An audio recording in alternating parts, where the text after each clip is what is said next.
Dalam sejarah, wabah dan pandemi menghancurkan umat manusia,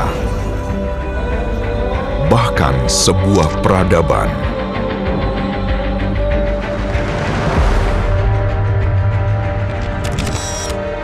Siapa yang dapat membayangkan pandemi 100 tahun lalu terjadi lagi pada abad ini? Kita sempat diingatkan lebih dari 1 dekade lalu. Flu burung, SARS, MERS yang mengancam ekonomi dan memakan korban jiwa di belahan Asia. Kita abai. COVID-19 menjadi ancaman. Kita kurang tegas menerapkan kebijakan untuk menyelamatkan warganya di atas kepentingan lain. Corona ini tidak seganas kayak H5N1, flu burung dan sebagainya. Ini kan dengan mortality yang lebih rendah, ya 2%.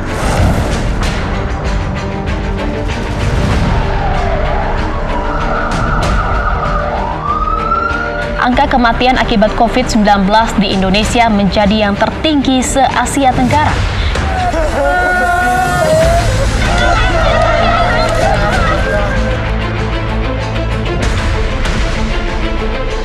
Ekonomi bisa dipulihkan secara bertahap, tapi manusia yang mati tidak bisa dihidupkan kembali. Kita menjadi salah satu negara yang dinilai lamban oleh dunia dalam penanganan pandemi COVID-19, bahkan cenderung buruk. Lagi-lagi rakyat menjadi korban, jaminan hidup dikebiri. Suara-suara ketidakpuasan dan ekspresi dibungkam.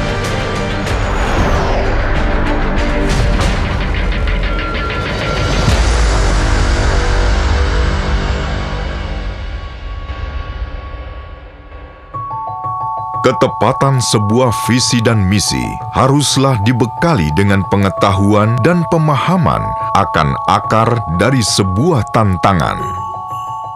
Berbicara tentang berdirinya Partai Demokrat, pertama-tama kita harus mengetahui konteks sejarah waktu itu.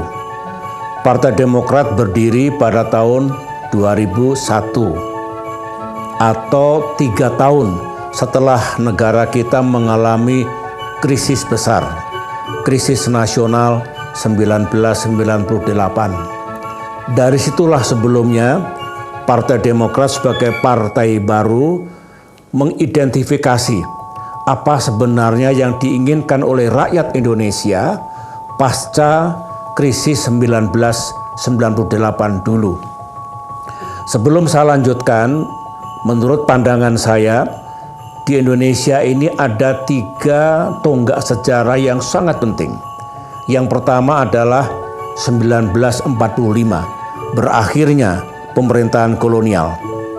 Yang kedua 1965, perubahan besar juga pada akhir masa pemerintahan Presiden Soekarno.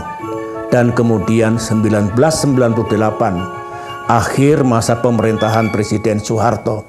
Apa yang hendak saya sampaikan, dari masing-masing tonggak sejarah itu, pasca krisis itu, bangsa kita melakukan koreksi total dan perubahan besar. Hal-hal yang tidak disukai oleh rakyat kita di era kolonial tentu harus kita hilangkan dan tidak kita lakukan di era kemerdekaan. Demikian juga 1965, demikian juga 1998. Saya mengkaji dan mempelajari dengan seksama waktu itu apa yang sungguh dikehendaki oleh rakyat Indonesia. Saya simpulkan ada 4 sebenarnya. Pertama, rakyat kita itu menginginkan keadilan yang sejati, termasuk keadilan dalam penegakan hukum dan juga keadilan sosial, justice. Yang kedua, rakyat kita juga menginginkan hidupnya makin baik, kesejahteraannya makin baik, prosperity. Ekonomi tumbuh, tapi penghasilan mereka, kesejahteraan mereka juga tumbuh. Kembali ke keadilan sosial atau social justice. Yang ketiga, rakyat kita ingin negaranya aman dan damai, rukun.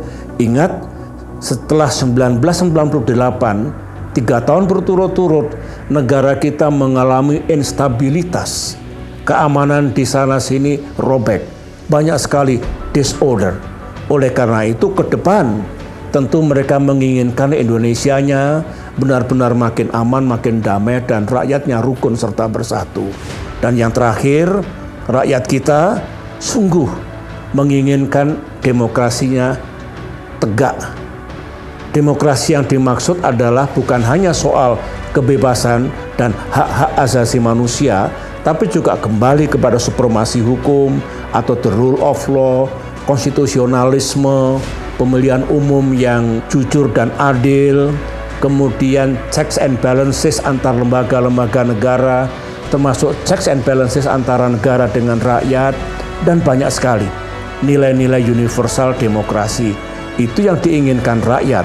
Tentunya yang saya pahami adalah demokrasi yang klop untuk Indonesia, demokrasi yang tertib dan berkeadaban, bukan demokrasi liberal parlementer dulu yang mengakibatkan negara kita gonjang-ganjing terus, juga bukan demokrasi terpimpin jilid 1 dan jilid 2, tapi benar-benar demokrasi.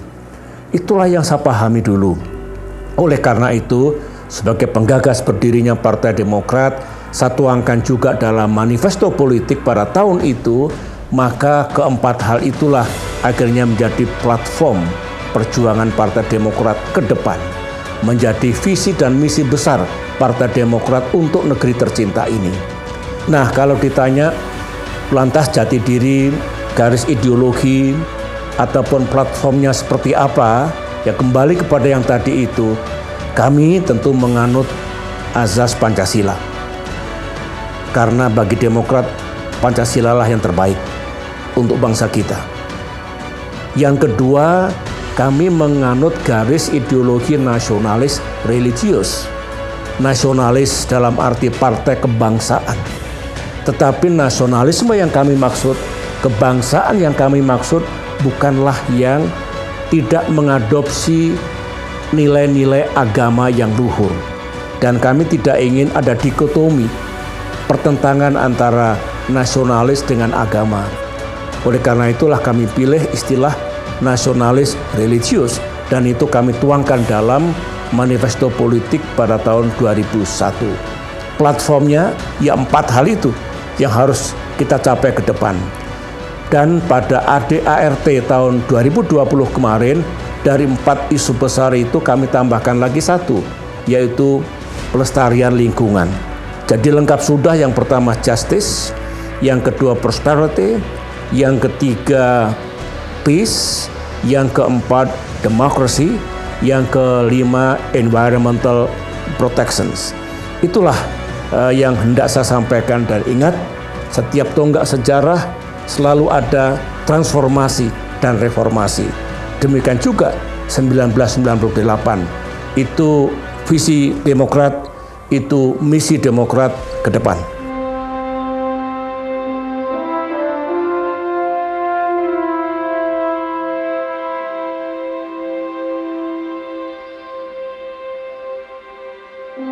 Sejarah menjadi guru terbaik ketika kita mampu mengurai setiap nilai yang terkandung bersamanya. Ya, kita pernah diuji oleh sejarah.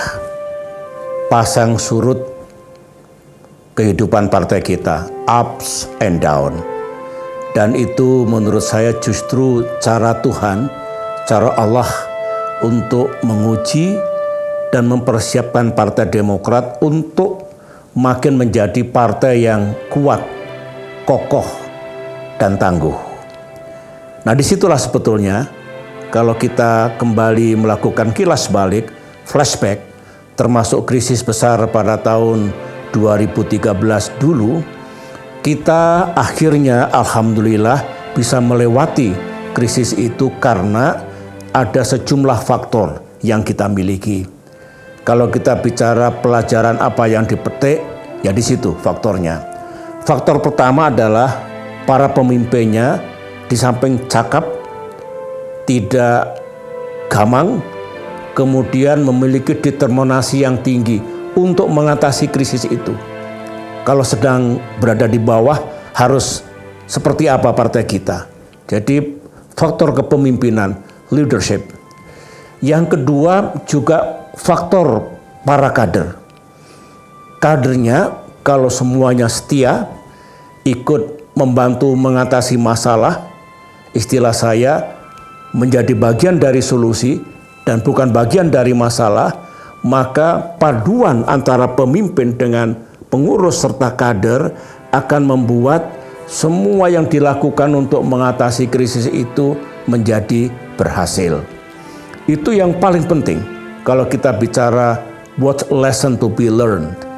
Nah, krisis atau kalau kita sedang berada di bawah dalam siklus kehidupan partai kita, itu juga yang paling baik untuk menguji kesetiaan para kader. Apakah dia pergi begitu saja, pindah partai barangkali, lompat pagar, yang nyata-nyata bukan kepribadian, bukan integritas kader Partai Demokrat yang kita harapkan. Ketika ada masalah besar, bersatu, bekerja bersama-sama. In crucial things, unity.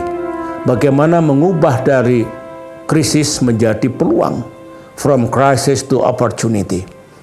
Itulah yang dapat kita petik dari perjalanan Partai Demokrat sejak 2001 hingga 2021 ini, meskipun kita berdoa kepada Yang Maha Kuasa Allah Subhanahu wa Ta'ala, Tuhan yang Maha Kuasa, jangan lagi ada krisis-krisis besar, tetapi kita harus siap menghadapi apapun, karena begitulah kehidupan sebuah partai politik.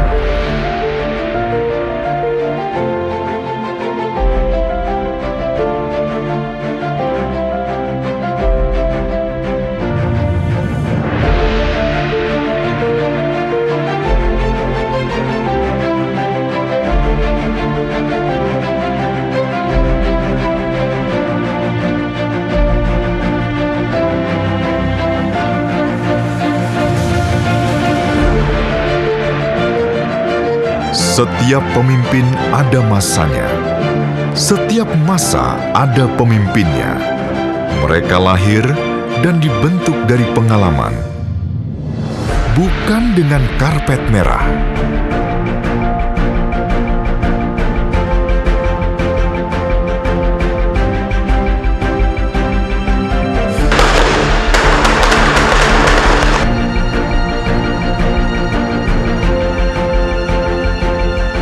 Saya bergabung dengan Partai Demokrat pada tahun 2016, memenuhi permintaan dari sejumlah partai politik, mewakili berbagai kalangan masyarakat sebagai calon gubernur DKI Jakarta. Saya anggap ini sebagai panggilan tugas untuk mengabdi kepada bangsa dan negara secara lebih luas.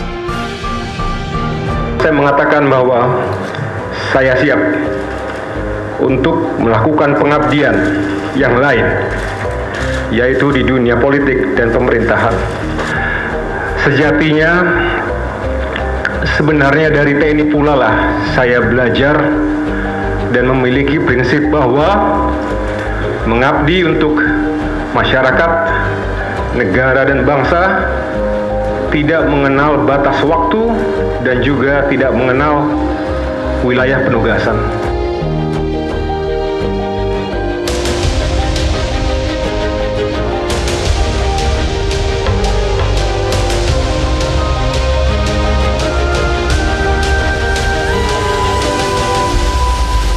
Dalam kampanye pilkada itu, Partai Demokrat digoda menggunakan politik identitas untuk menang. Tapi kita tidak ingin mengkhianati rakyat. DNA Partai Demokrat adalah nasionalis religius. Selepas Pilkada DKI, tidak ada jalan kembali. Saya bersyukur tidak langsung diberi posisi dalam struktur kepengurusan partai. Tapi saya diuji dengan diberi penugasan ad hoc sebagai Komandan Kogasma untuk membantu Ketua Umum memenangkan Pilkada 2018 dan Pemilu 2019. Partai Demokrat diramalkan tidak lolos parliamentary threshold. Sejumlah lembaga survei memprediksi Partai Demokrat hanya akan memperoleh 3-4% suara dalam pemilu 2019. Selama 2 tahun, saya keliling Nusantara, melalui darat, laut, dan udara. Bertemu dengan para kader serta masyarakat luas, mengkampanyekan visi dan misi perjuangan Partai Demokrat. Partai Demokrat nomor 14.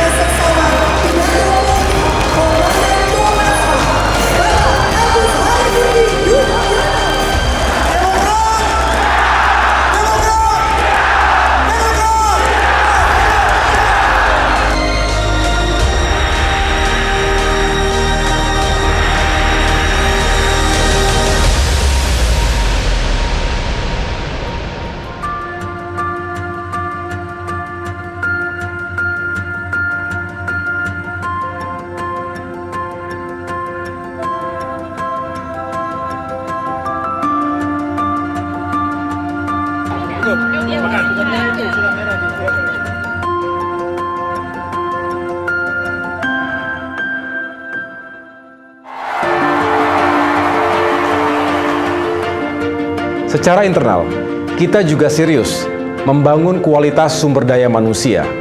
Ketum AHY menjadi ketum aja itu kan sudah contoh regenerasi ya. Partai Demokrat juga mengambil posisi-posisi yang sangat relevan gitu dengan anak-anak muda.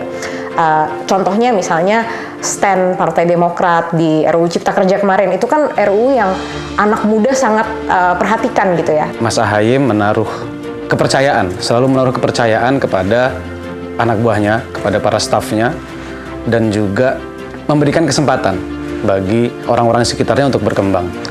Salah satu contoh konkret apa yang saya alamin di tahun 2019. Saya dipercaya beliau untuk mendapatkan dan berkesempatan untuk sekolah di Peking University, salah satu universitas terbaik di Cina, dengan beasiswa. Saya percaya muda adalah kekuatan, apalagi kita sedang memperoleh bonus demografi. Tapi tentu harus dipersiapkan secara optimal. Atas dukungan Ketua Umum Pak SBY waktu itu, kita mendirikan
yang dirawat secara intensif di Singapura.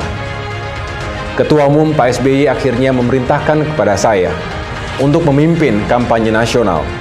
Dalam menjalankan tugas ini, saya didampingi oleh sejumlah senior partai. Maijen TNI Purnawirawan Nahrawi Ramli memimpin pemenangan di wilayah Barat. Sedangkan mantan Gubernur Jawa Timur, Pak Dekarwo, memimpin pemenangan di wilayah Timur Indonesia. Saya tekankan kembali, jangan pernah lelah mencintai Indonesia. Demokrat adalah rumah bagi pencinta demokrasi. Demokrat yakin Indonesia untuk semua.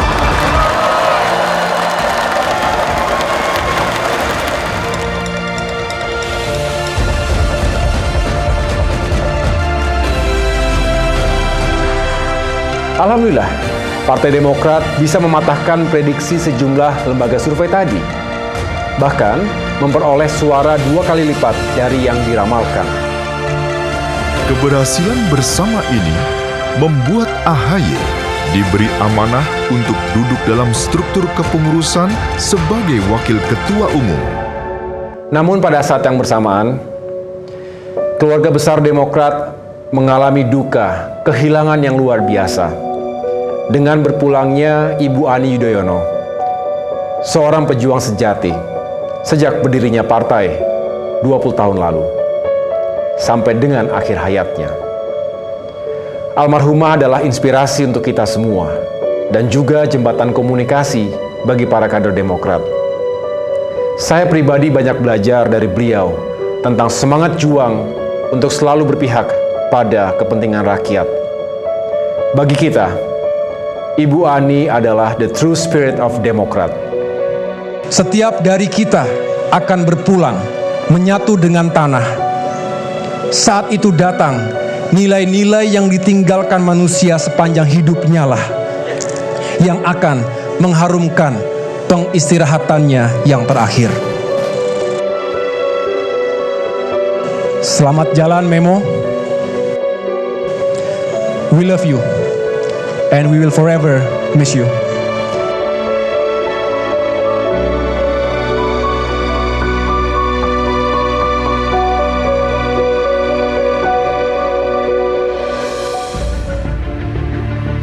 Apa kabar semuanya? Berbekal pengalaman hampir 5 tahun terjun langsung ke politik bersama para kader Demokrat, AHY kemudian didaulat untuk menjadi calon Ketua Umum Partai Demokrat menjelang Kongres ke-5 di Jakarta. Saya merasa terhormat, tapi saya pikir untuk meyakinkan diri sendiri, saya harus bertemu langsung dengan para pemilik suara di seluruh Nusantara. Dalam waktu 60 hari, saya berkeliling ke 34 provinsi, menemui setiap ketua DPD, serta hampir 514 ketua DPC. Alhamdulillah, mereka sepemikiran dan satu visi untuk memajukan Partai Demokrat.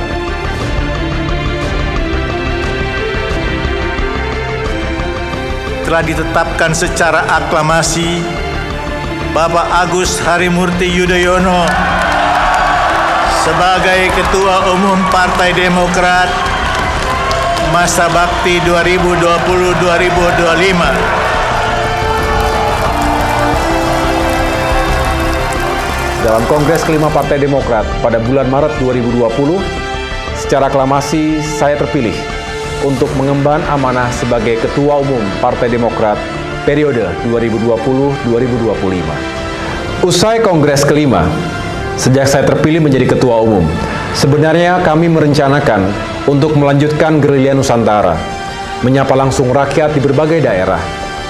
Tapi Tuhan berkehendak lain. Pandemi COVID-19 mulai menyebar. Kongres sendiri dipercepat sesuai himbauan pemerintah. Dalam situasi awal pandemi, kita segera fokus membantu rakyat, walaupun struktur DPP belum terbentuk ketika itu. Bagi Demokrat, tidak ada yang lebih penting dari nyawa manusia. Kami mengeluarkan 6 rekomendasi kepada pemerintah, antara lain, mendorong pemerintah untuk tidak ragu-ragu melakukan lockdown sesuai dengan ketentuan Undang-Undang Karantina Wilayah. Satu kata dengan perbuatan. AHY mengeluarkan instruksi kepada seluruh jajaran untuk melaksanakan gerakan nasional Partai Demokrat lawan Corona dengan membagikan alat perlengkapan medis. Kemudian diikuti oleh gerakan nasional peduli dan berbagi dengan membagikan sembako kepada warga yang sangat sulit ekonominya.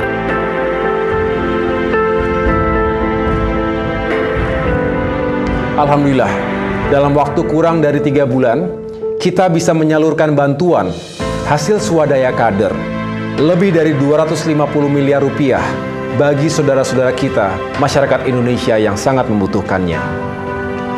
Ini dilanjutkan dengan gerakan nasional membina dan membantu UMKM yang paling terpukul akibat pandemi.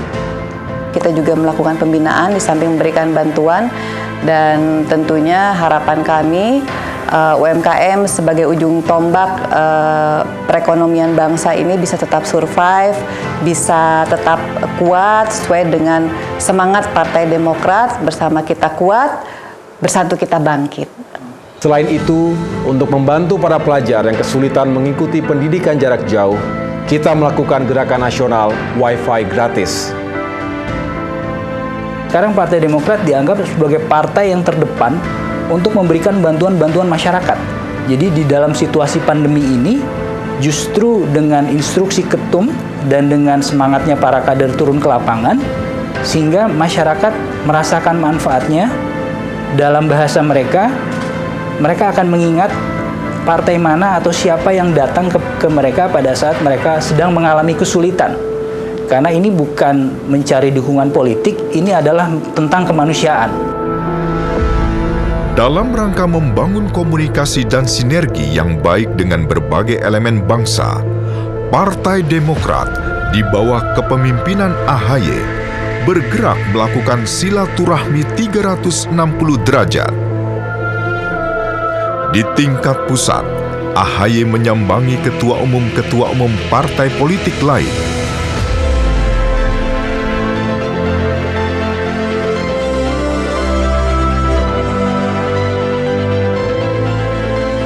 Mengunjungi berbagai media,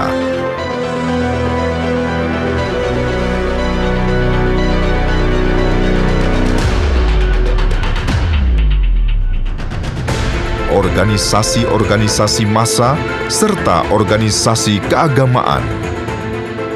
Kita ingin menyampaikan pesan bahwa Demokrat ingin bersahabat dengan semua dan juga terbuka untuk semua. Ini penting. Terlebih, solidaritas antar sesama anak bangsa merupakan kunci bagi daya tahan bangsa menghadapi krisis dewasa ini.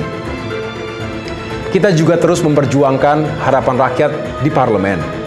Prinsipnya, kita mendukung semua upaya menanggulangi COVID-19 dan memulihkan ekonomi nasional. Karena itu, kami menyetujui pengesahan Undang-Undang Nomor 2 Tahun 2020 untuk mempercepat penanganan COVID-19 dan pemulihan ekonomi dengan catatan untuk sama-sama kita kawal dan sukseskan implementasinya. Partai Demokrat ingin pemerintah fokus mengatasi krisis ganda yang berkepanjangan. Partai Demokrat tegas menolak semua rancangan undang-undang yang tidak relevan. Di antaranya, rancangan undang-undang haluan ideologi Pancasila yang hendak mereduksi nilai-nilai Pancasila itu sendiri. Kita juga menolak rancangan undang-undang Omnibus Law Cipta Kerja yang sebenarnya juga ditolak oleh sebagian besar kaum buruh, profesional, dan anak-anak muda karena dirasa kurang adil. Meski akhirnya kita kalah suara dan memutuskan untuk walkout. Sejalan dengan itu, kita juga berusaha memenangkan pilkada di lebih dari 250 daerah. Ini pilkada pertama dalam suasana pandemi. Tidak mudah memenangkan suara rakyat di tengah-tengah pembatasan sosial berskala besar. AHY dan pengurus DPP Partai Demokrat juga ikut terjun berkampanye, tentunya dengan protokol kesehatan yang ketat. AHY keliling di wilayah Sumatera, Kalimantan, Sulawesi, dan tentunya wilayah Jawa. Alhamdulillah, Demokrat berhasil melampaui target pilkada. Ini bukti bahwa rakyat menaruh harapan besar kepada Partai Demokrat. Di awal tahun 2021, pada saat Demokrat sedang bekerja keras membantu rakyat, muncul gangguan serius. Semula kami mengira ini bagian dari dinamika yang biasa terjadi dalam organisasi partai politik. Namun rupanya ada tangan-tangan kekuasaan yang ingin mengganggu kedaulatan Partai Demokrat. Saya menerima laporan melalui pesan singkat langsung dari salah satu ketua DPC yang mengaku dijebak untuk bertemu dengan KSP Muldoko, membicarakan rencana gerakan pengambil alihan kepemimpinan Partai Demokrat atau disebut GPKPD secara inkonstitusional. Kami langsung bergerak cepat. Intinya, Ketum menyampaikan kepada saya, Mas, ini saya menerima WA dari Ketua DPC Balangan. Dia menginformasikan bahwasannya dia sedang berada di Jakarta dan sedang di-approach atau didekati oleh kelompok yang menyarankan KLB atau yang selanjutnya kita sebut sebagai kelompok GPKPD tersebut. Tanpa pikir panjang, Ketum langsung memerintahkan segera dalami, laksanakan investigasi. Setelah berkonsultasi dengan Majelis Tinggi Partai, kami memutuskan untuk berkirim surat kepada Presiden Joko Widodo karena KSP Muldoko mengklaim telah mendapat restu untuk melakukan kudeta tersebut. Kami tentu tidak percaya, karena itu kami memohon klarifikasi. Saya akan menyampaikan penjelasan tentang gerakan politik yang bertujuan mengambil alih kekuasaan pimpinan Partai Demokrat secara inkonstitusional melibatkan pihak luar atau eksternal partai.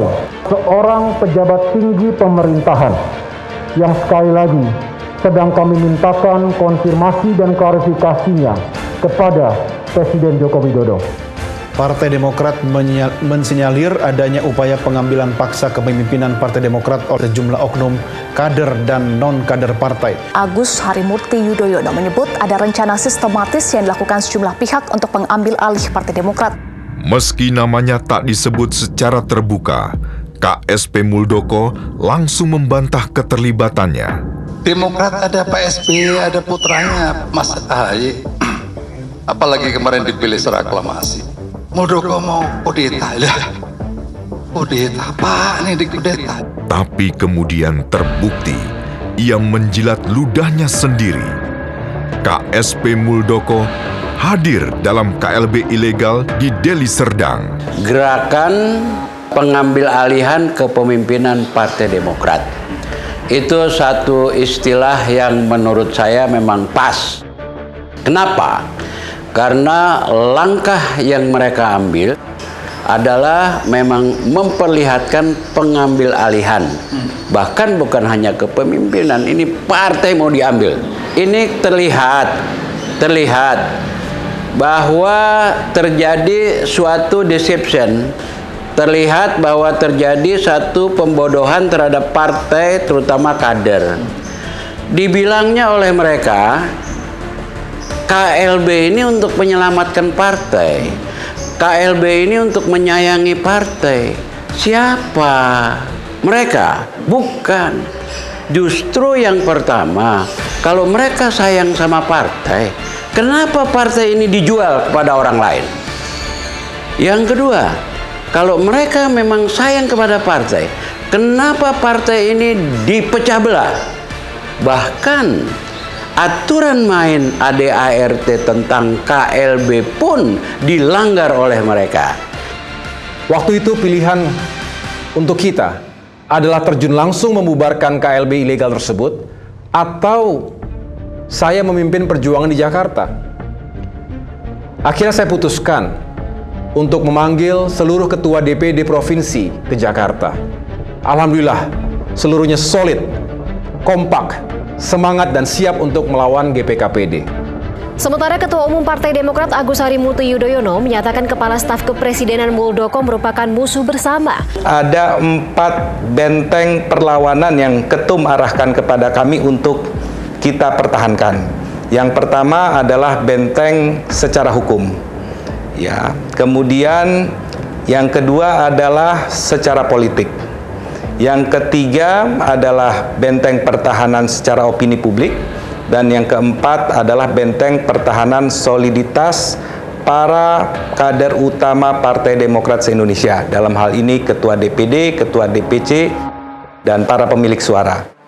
Struktur komando yang sudah ada dan dimiliki oleh Partai Demokrat betul-betul bermanfaat. Jadi garis komando yang dipimpin oleh Ketua Umum kita, Mas AHY, dibantu oleh Sekjen, langsung membawai 34 DPD dan 514 Ketua DPC, ini bisa bergulir begitu cepat informasi dan apa yang kita inginkan.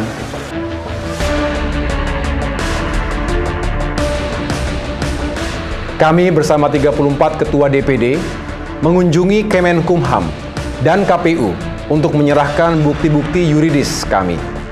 Setelah itu kami bersilaturahim dengan Menko Polhukam untuk menjelaskan situasi sebenarnya. Kami akan menyuguhkan berbagai fakta berdasarkan testimoni dari peserta KLB ilegal, KLB abal-abal yang dilakukan atau diselenggarakan pada tanggal 5 Maret 2021 di Deli Serdang, Sumatera Utara. Jika saya duduk melihat di sekitar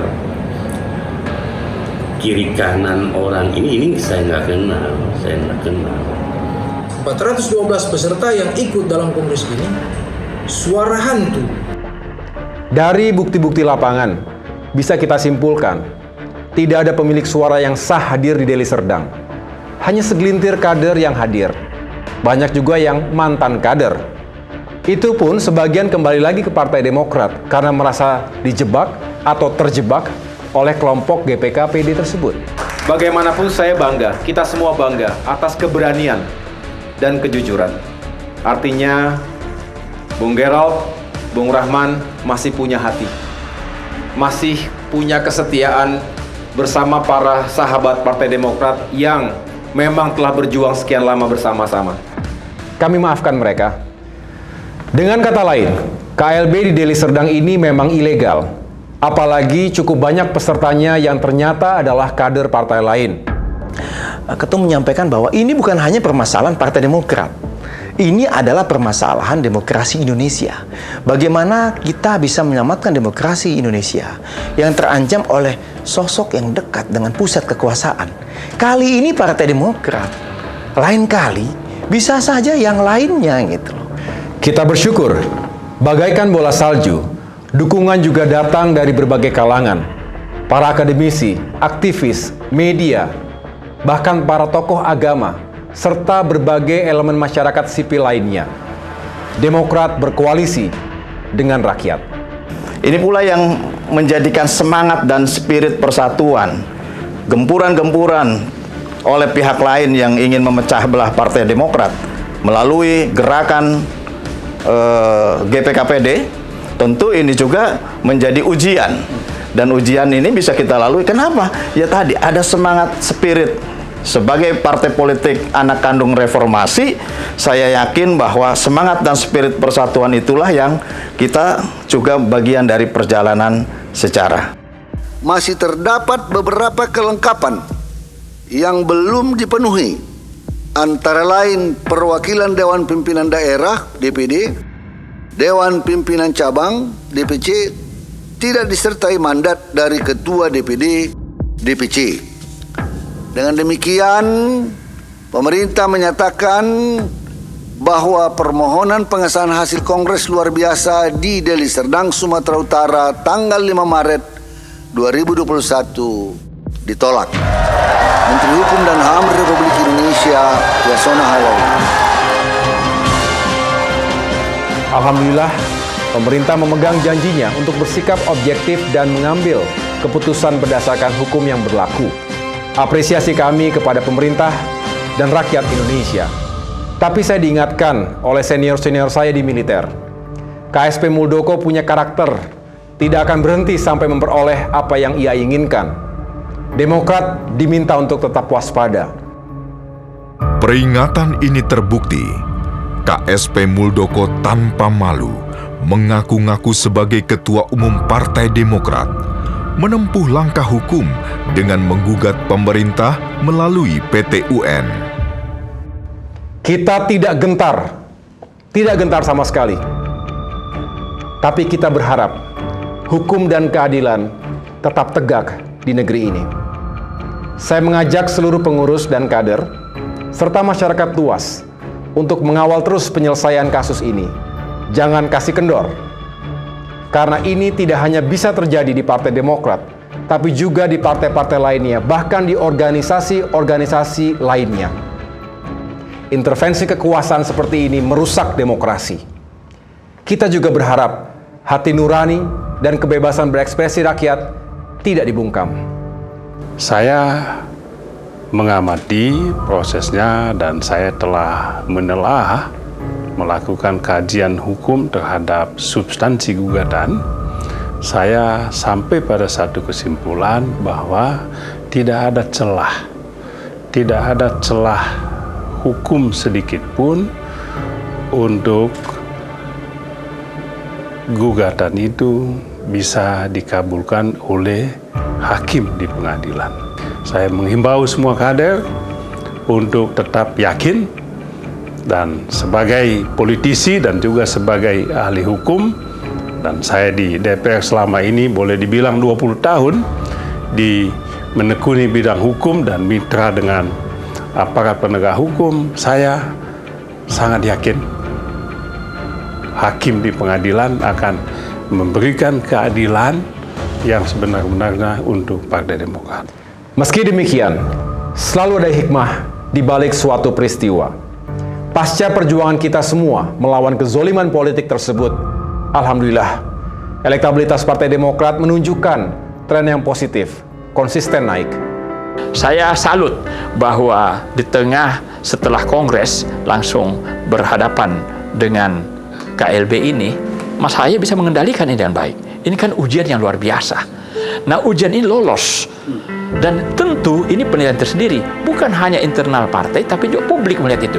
Maka indikator itulah yang terlihat bahwa bagaimana kita punya pooling meningkat, baik partai maupun Mas Ahaye sendiri.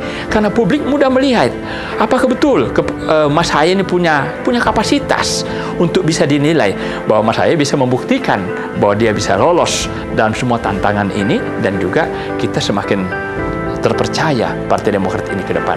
Salah satu faktor dari naiknya elektabilitas Partai Demokrat adalah soal bagaimana Ahaye mampu memimpin perlawanan terhadap GKPD. Faktor yang lain adalah legasi Pak SBY juga masih. Kita di Bapilu menghitung bersama dengan Majelis Tinggi Partai, kemungkinan tahun depan kita memperkirakan kita akan masuk ke 2 digit, asal kita tetap konsisten. Ke depan, kita akan melanjutkan 10 program partai yang telah dicanangkan sejak awal untuk membangun partai ini dan memenangkannya, terutama untuk menjawab panggilan rakyat. Salah satu perwujudannya adalah penyelenggaraan Bulan Bakti Demokrat untuk membantu masyarakat dalam rangka memperingati 2 dekade Partai Demokrat. Kami menginstruksikan kepada seluruh jajaran, terutama lebih dari 1.800 anggota Dewan fraksi Partai Demokrat, untuk menyukseskan Bulan Bakti di seluruh Nusantara. Assalamualaikum, Mas Ahaye. Waalaikumsalam, Bu. Apa kabar? Sehat? Sehat, Ibu. Ibu siapa namanya, Bu? Nama saya Naimah, Mas Ahaye. Oke, sehat-sehat ya, Bu. Anak-anak juga sehat, Mas Ahaye. Iya, anak saya sehat, alhamdulillah. Berapa anaknya, Bu? Saya tidak punya anak, Mas Ahaye. Mungkin anak Mas saya bisa untuk saya. Semoga masyarakat dapat menerima niat tulus Partai Demokrat ini dengan baik. Pedulian adalah induk dari berbagai potensi terbaik yang dimiliki. Ada sejumlah harapan dari saya untuk para kader Partai Demokrat yang sangat saya cintai dan saya banggakan. Pertama, wajib hukumnya para pemimpin dan kader Demokrat dekat dengan rakyat. Pahamilah persoalan dan kesulitan rakyat. Dengarkan aspirasi mereka dan perjuangkan aspirasi itu. Itulah jati diri Partai Demokrat yang sesungguhnya. Dekat dengan rakyat, perjuangkan kepentingan rakyat. Yang kedua, para pemimpin dan kader Demokrat juga harus sensitif, peka, peduli pada keadilan, pada kebebasan, pada ekonomi yang adil dan ramah lingkungan. Dan yang keempat, pada bangsa, pada hadirnya masyarakat dan bangsa yang rukun dan bersatu. Tidak ada yang disebut dengan konflik identitas. We are one. Kita hormati pluralisme. Itulah nilai dan jati diri Demokrat. Itu yang kedua. Yang ketiga adalah Demokrat harus berdiri di depan sebagai penjuru, sebagai champions of democracy. Namanya pun Partai Demokrat. Mengapa dulu saya pilih nama Partai Demokrat? Karena dalam hati dan pikiran saya, Partai Demokrat benar-benar menjalankan demokrasi yang sesungguhnya dan juga menjadi champions of democracy tadi. Itu yang ketiga. Sedangkan yang keempat atau yang terakhir, saya berharap Partai Demokrat tetap menjadi partai politik yang konsisten. Jangan memiliki standar ganda, double standard. Contohnya, baik ketika Demokrat berada di dalam pemerintahan maupun di luar pemerintahan, harus tetap menghormati demokrasi, menghormati hak-hak asasi manusia, memperjuangkan kepentingan rakyat, utamanya golongan tidak mampu, membuat ekonomi adil. Jadi, sekali lagi, apakah kita bagian dari pemerintahan seperti dulu ketika saya memimpin, atau di luar pemerintahan, perjuangan kita harus tetap sama. Rakyat akan menilai partai politik mana yang paling konsisten, baik ketika berada dalam pemerintahan maupun ketika berada di luar pemerintahan. Itu saja 4 pesan dan harapan saya. Saya yakin dengan izin Allah Subhanahu wa Ta'ala, Tuhan yang Maha Kuasa, Partai Demokrat akan tumbuh menjadi partai yang maju, partai yang berjaya, partai yang sangat mencintai rakyat dan insya Allah mendapatkan dukungan dari rakyat. Kepada seluruh kader dan simpatisan Partai Demokrat dimanapun berada, mari kita bergandengan tangan, bersatu untuk membantu kesulitan rakyat di sekeliling kita. Teruslah membangun soliditas, jatuh bangun bersama demi kejayaan Partai Demokrat. Dirgahayu ke-20 Partai Demokrat. Demokrat berkoalisi dengan rakyat. Bersama kita kuat, bersatu kita bangkit.